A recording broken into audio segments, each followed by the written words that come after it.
السلام علیکم۔ میں ایک چیز ڈیفینیٹلی کہہ سکتی ہوں کہ یہ آپ سب لوگ جانتے ہوں گے کہ اسلام میں پوک پروہیبٹڈ ہے، مطلب کوئی بھی مسلمان سور کا گوشت نہیں کھا سکتا، وہ اس کے لیے حرام ہے۔ یہ چیز اتنی کامن ہے کہ سبھی کو پتہ ہے، یہ کسی کو بتانے کی ضرورت نہیں۔ حالانکہ ان سے پوچھا جائے کہ آخر اسلام میں پورک حرام کیوں ہے، تو میں بھی 100 میں سے 1 یا 2% لوگ اس بات کا آنسر دے پائیں گے۔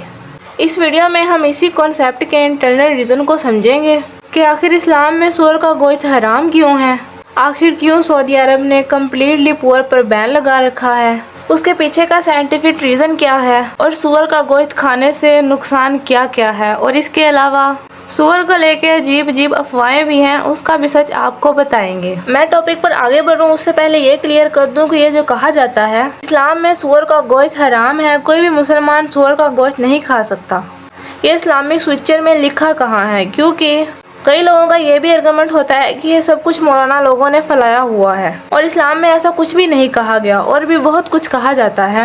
حالانکہ آج کی ویڈیو میں ہم آپ کو بتائیں گے بھی اور دکھائیں گے بھی کہ آخر سچ ہے کیا۔ قرآن چیپٹر 2 ورس 173، جس میں صاف مینشن ہے، اس نے تو تم پر یہی حرام کیا ہے، مردار یعنی مرا ہوا جانور، خون یعنی جو باڈی سے نکل کر بہہ جائے، سور کا گوشت، اور جس پر اللہ کے سوا کسی اور کا نام لیا گیا ہو۔ 4 چیزوں کو لے کر صاف کہا گیا ہے کہ یہ حرام ہے، جس میں ایک ہے سور کا گوشت۔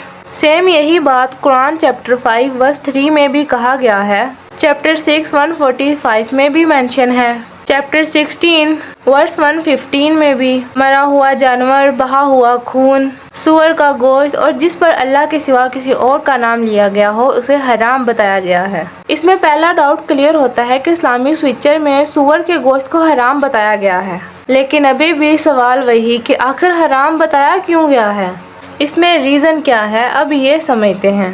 آگے بڑھنے سے پہلے آپ سے ایک ریکویسٹ ہے کہ آپ اس ویڈیو کو لائک کریں اور ایک اچھا سا کمنٹ کر دیں، اس سے ہم دوسرے نئے لوگوں سے بھی جڑیں گے اور یوٹیوب ہماری اس ویڈیو کو زیادہ سے زیادہ لوگوں کو ریکمینڈ کرے گا۔ تو اب ٹاپک پر واپس آتے ہیں۔ بیسک سے شروع کریں تو اگر آپ بورڈ ایریا سے بلونگ کرتے ہیں تو آپ نے یہ کبھی دیکھا ہو کہ سور ایک بہت ہی گندا جانور ہے جو کہ گندے پانی میں اور کیچڑ میں رہتا ہے، اور آج بھی رورل ایریا میں لوگوں کے پاس ٹوائلٹ ہونے کے باوجود وہ گھر سے باہر کھلے میدان میں جاتے ہیں۔ جن کے گھر ٹوائلٹ ہے ہی نہیں ان کی تو مجبوری ہے باہر جانا۔ ایسے میں جو سور ہوتا ہے وہ ان انسانوں کے باڈی ویسٹ کو کھا جاتا ہے۔ اب آپ سوچئے کہ جو سور گندگی میں رہتا ہے، انسانوں کی باڈی ویسٹ کھاتا ہے اور گندگی کھاتا ہے، مرے ہوئے سڑے ہوئے جانور کا گوشت کھاتا ہے، کیا اس سور کا گوشت کھانے لائق ہو سکتا ہے؟ کیا اسے انسان کو کھانا چاہیے؟ ایک نارمل انسان کا جواب تو نہ ہی ہوگا۔ لیکن پھر بھی دوسری کنڈیشن میں آپ کا خیال یہ بھی ہو سکتا ہے، یہ تو رورل ایریاز میں ہوتا ہے، وہاں پر سور کا پالن پوشن صحیح سے نہیں ہوتا، اس لیے وہ گندگی میں رہتے ہیں۔ لیکن بڑے شہروں میں یا بڑی کنٹریز میں ویل مینٹین فارم ہوتے ہیں جہاں پر سور کی ہائی کلاس دیکھ بھال ہوتی ہے، وہ جہاں رہتے ہیں وہ جگہ صاف ستھری ہوتی ہے، اور وہ ایسا اس لیے کیونکہ فارم کو اسی طرح دکھایا جاتا ہے، جبکہ سچائی یہ ہے کہ سور کی فطرت ہی یہ ہے کہ وہ گندگی کھائے گا ہی کھائے گا۔ ایسے میں فارم میں رہنے والے سور ایک دوسرے کا باڈی ویسٹ ہی کھا جاتے ہیں، یہاں تک کہ اپنے ہی باڈی ویسٹ کو کھا جاتے ہیں۔ ایک لائن میں ایک ہے کہ سور ایک گندا جانور ہی ہے۔ یہ تو اوپر کی چیز ہوئی جو کہ عام انسان کو دکھائی دیتی ہیں، جسے دیکھ کر ایک نارمل انسان تو کبھی بھی سور کا گوشت کھانے کا سوچ بھی نہیں سکتا۔ لیکن پھر بھی اس چیز کو اوائڈ کریں اور سور کے گوشت کھانے سے سائنٹیفک نقصان ہونے کو دیکھیں تو سب سے پہلے آتا ہے اس کا باڈی اسٹرکچر۔ شاید آپ کو یہ پتا ہوگا کہ سور کو پسینہ نہیں آتا۔ اب نہیں آتا تو نہیں آتا، اس میں کیا؟ تو اس میں بہت بڑی پرابلم ہے، کیونکہ باڈی سے پسینہ نکلنا بہت ہی ضروری ہوتا ہے اور اس کے بہت سے فائدے ہوتے ہیں۔ جیسے پسینہ نکلنے سے باڈی کا ٹمپریچر مینٹین رہتا ہے، اگر کسی بھی وجہ سے باڈی میں ایکسٹرا انرجی پروڈیوس ہوتی ہے تو وہ پسینہ بن کر باہر نکل جاتی ہے۔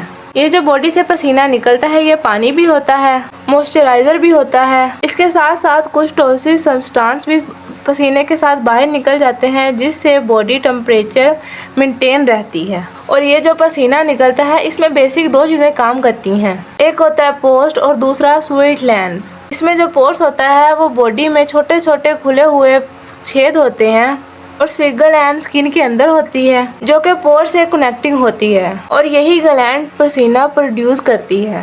سیم چیز اگر آپ سور کے کیس میں دیکھیں گے تو سور ایک ایسا جانور ہے جس میں پورس اور سویگل گلینڈ بہت کم ہوتی ہے۔ کم ہونے کی وجہ سے انہیں پسینہ نہیں آتا اور جب انہیں پسینہ نہیں آتا تو باڈی کے اندر موجود ٹاکسک سبسٹانسز سور کی باڈی سے باہر ہی نہیں نکل پاتے۔ اس کے علاوہ جب انہیں پسینہ نہیں آتا تو ان کا باڈی ٹمپریچر مینٹین نہیں رہتا۔ یہی وجہ ہے کہ سور اپنی اسی باڈی ٹمپریچر کو مینٹین کرنے کے لیے گندے پانی میں رہتا ہے یا کیچڑ میں رہتا ہے۔ دوسرے نمبر پر آتا ہے فیٹ ٹون کولیسٹرول۔ ان دونوں فیکٹر کو اگر میں آپ کو ایک ایک لائن میں سمجھاؤں تو کولیسٹرول ایک اسپیشل قسم کا لیکوڈ ہوتا ہے جو کہ آلریڈی انسان کی باڈی کے اندر موجود ہوتا ہے، جو کہ فوڈ سے ہی آتا ہے اور یہ باڈی کے لیے ضروری بھی ہے، لیکن اس کی کوانٹٹی بڑھ جائے تو یہ بہت خطرناک بھی ہے۔ کیسے، یہ ابھی آپ کو آگے بتائیں گے۔ دوسرا ہے فیٹ۔ یہ بھی ہماری باڈی کے لیے ضروری ہے لیکن اسے بھی زیادہ کنزیوم کرنا ہیلتھ پرابلم ہو سکتا ہے۔ دونوں کو کمبائن کر کے دیکھیں تو ہائی کولیسٹرول اور زیادہ fat heart disease, high blood pressure کے لیے ایک ریزن بنتا ہے۔ موٹاپا بڑھ سکتا ہے، ڈائبٹیز کا خطرہ بن سکتا ہے۔ اب اسے سور کے گوشت کے ساتھ کمپیئر کریں تو عام طور پر سور کے گوشت میں کولیسٹرول اور فیٹ کی ماترا کافی زیادہ ہوتی ہے۔ یہ پوری طرح سے چربی سے بھرا ہوتا ہے، لیئر پر لیئر بنی ہوتی ہے۔ اس سے ایک سٹیپ آگے دیکھیں تو کئی اسٹڈیز بتاتی ہیں آج جو کینسر کے اتنے زیادہ کیسز ہیں اس کا ریڈ میٹ اور پور کے ہائی کنجکشن سے ڈائریکٹ لینا دینا ہے۔ تیسرے نمبر پر آتا ہے پیراسائٹ انفیکشن۔ یہ خطرہ آپ کو ہلا سکتا ہے کیونکہ پورک یعنی سور کا گوشت کئی طرح کے پیراسائٹ کا کیریئر ہے، جس میں راؤنڈ ورم، ہک ورم، ٹیک ورم، پن ورم جو کہ سب سے زیادہ نوٹیبل ہے، اور اس میں ایک آتا ہے ٹینیا سولیم جو کہ ایک طرح کا ٹیک ورم ہے جو کہ عام طور پر سوروں میں پایا جاتا ہے، اور جب کوئی سور کا گوشت کھاتا ہے تو یہ پیراسائٹ اس انسان کی باڈی کے اندر انٹر کر سکتا ہے اور اس کی باڈی میں جا کر انسان کو بہت زیادہ بیمار کر سکتا ہے۔ یہی سب ریزن ہے جس وجہ سے اسلام میں سور کا گوشت کھانے سے منع کیا گیا ہے۔ پھر بھی اگر کلین اور ان کلین کو ایک سائڈ پہ کریں تو پوری دنیا میں ایک دن میں 3.8 ملین سور کا گوشت کھایا جاتا ہے۔ پورے سال کا آپ اندازہ لگا سکتے ہو۔ سور کے گوشت کو لے کر جو الگ الگ ریلیجن، الگ الگ سوسائٹی میں بین لگایا گیا ہے اس میں صرف مسلمان ہی ہیں جو ایمانداری سے اسے فالو کرتے ہیں۔ اب ایمانداری کی بات آئی گئی ہے تو آپ کو یہ بھی بتا دیں کہ اسلام میں شراب بھی حرام ہے۔ اس ویڈیو میں نے ڈیٹیل میں بتایا ہوا ہے کہ کیوں حرام ہے، لیکن پھر بھی بہت سے مسلمان ہیں جو کھلے عام شراب پیتے ہیں، حالانکہ وہ اسلامک ایتھکس کو جانتے ہیں پھر بھی پیتے ہیں۔ لیکن آپ سور کے گوشت کو دیکھیں گے تو سور کے گوشت کو کھانے والوں میں مسلمان نہ کے برابر ہیں۔ اگر دبئی کی اگزامپل آپ کو سمجھاؤں، دبئی میں پورک بکتا ہے لیکن وہاں صاف صاف لکھا ہوتا ہے کہ for not Muslim, not for Muslim.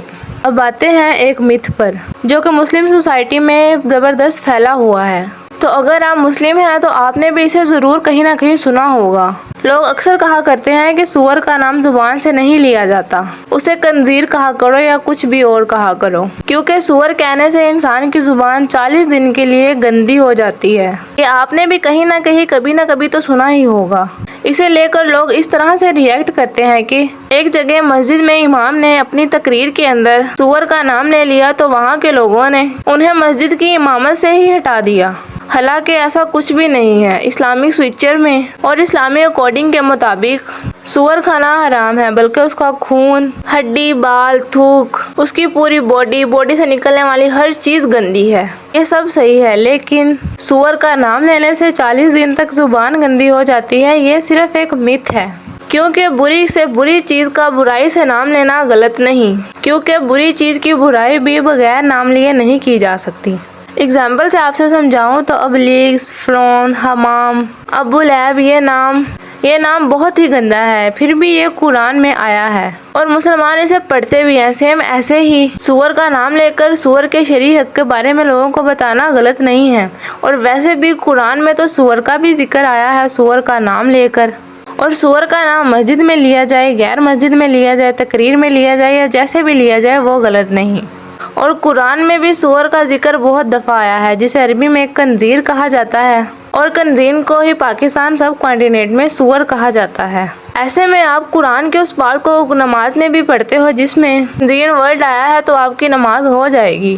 جب نماز ہو جائے گی تو زبان گندی ہونے کا سوال ہی پیدا نہیں ہوتا۔